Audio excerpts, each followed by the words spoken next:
Welcome to the Deep Dive. We take your sources, the things you want to understand better, and we pull out the absolute core insights just for you. Think of it as getting you up to speed quickly but thoroughly. Exactly, and we try to find those surprising details too, keep it interesting. And today we're diving into information warfare.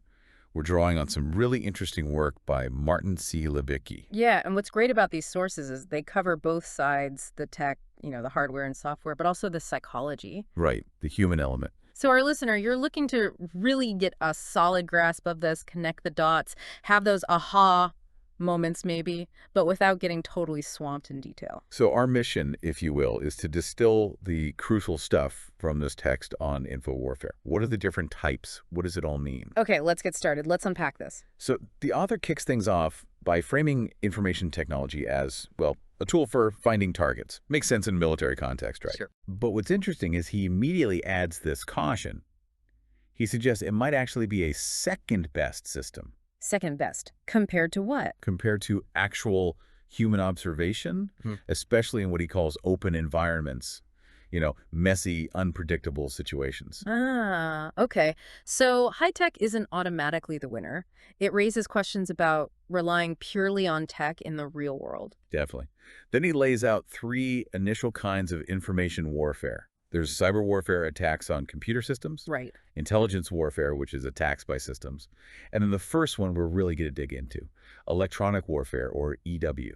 EW. Okay, so what falls under that? He defines it as the operational techniques used in radio, electronic, and cryptographic areas. Basically, it's the fight to control communications. Got it. And he makes a distinction, doesn't he, between EW and cryptography? Yeah, that's a key point. EW is about messing with the physical transfer of information, jamming signals so they just don't get through. Like static on a radio.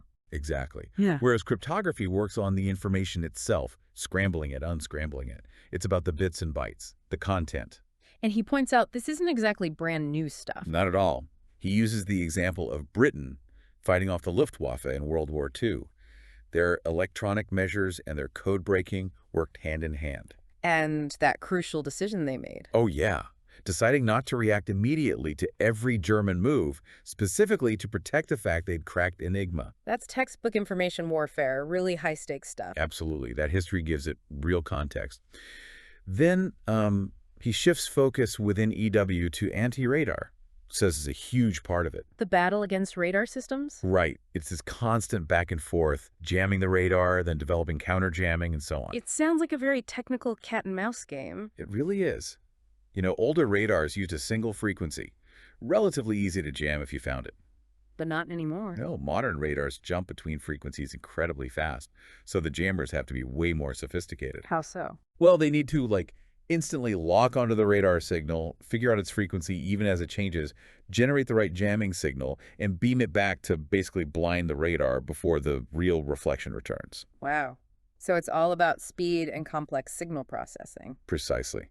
And then this anti-radar concept gets broader.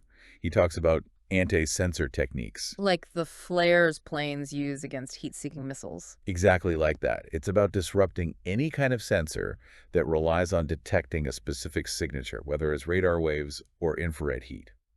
Okay, this next part I found really interesting. The author points out that radar works by receiving reflected energy, which means you can attack it in two ways, right?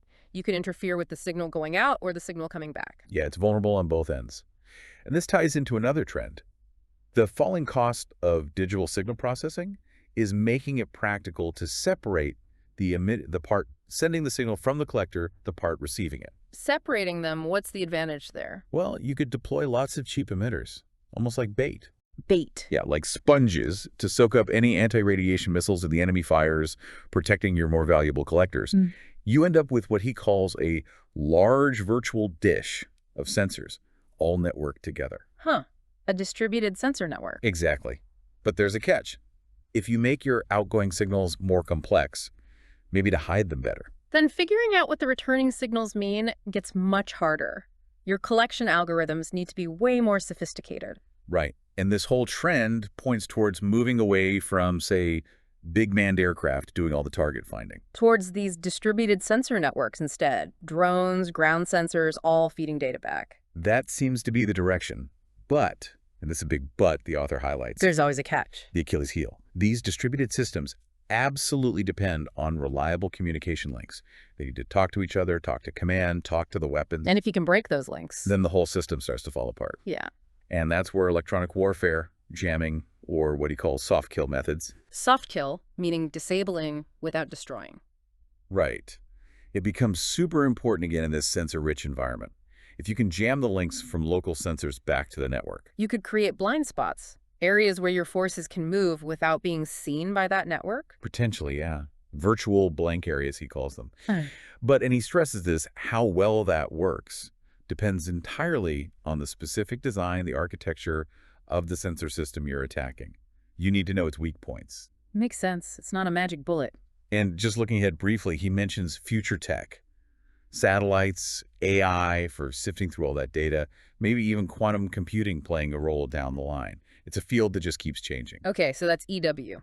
Now, the author takes a bit of a turn looking back at how views on digital deception have changed. Yeah, it's quite a contrast. Back in the 1990s, there was this optimism, a belief that digital tech would make spoofing, sending fake messages, almost impossible. Why was that? The thinking was, unless you could actually compromise the system, creating the message, or if the recipient didn't have the right digital keys for authentication, you couldn't really fake it convincingly.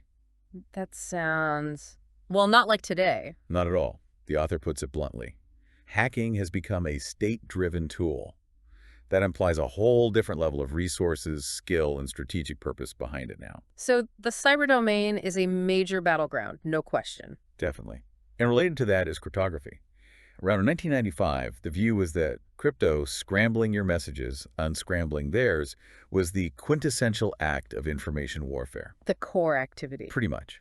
But then there was this prediction, which seems, well, a bit off now. What was the prediction? That contests in cryptography would soon be only of historical interest, despite its long history and all the brainpower it attracted. Wow, that really didn't pan out, did it? Not quite. It's a good reminder of how fast things can change and how hard it is to predict the future of technology. Okay, so we've touched on the tech side, EW, hacking, crypto. Now let's pivot to the human dimension. Psychological warfare. Right. The author defines this clearly, using information against the human mind, which is different from attacking computer systems. And he breaks it down into 4 categories. Yeah, a useful way to think about it. First, operations against the national will of the enemy. Second, against the opposing commanders. Third, against their troops.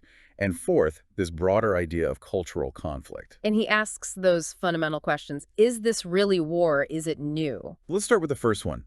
Operations against national will, or counter will, as he calls it. Using psychology to sway the enemy population? Exactly. Using both the velvet glove persuasion, making friends, and the iron fist threats, coercion. And again, this goes way back. Oh, yeah. He cites Thucydides, ancient Greece, then brings it forward to the Soviets with their peace offensives and those huge May Day parades.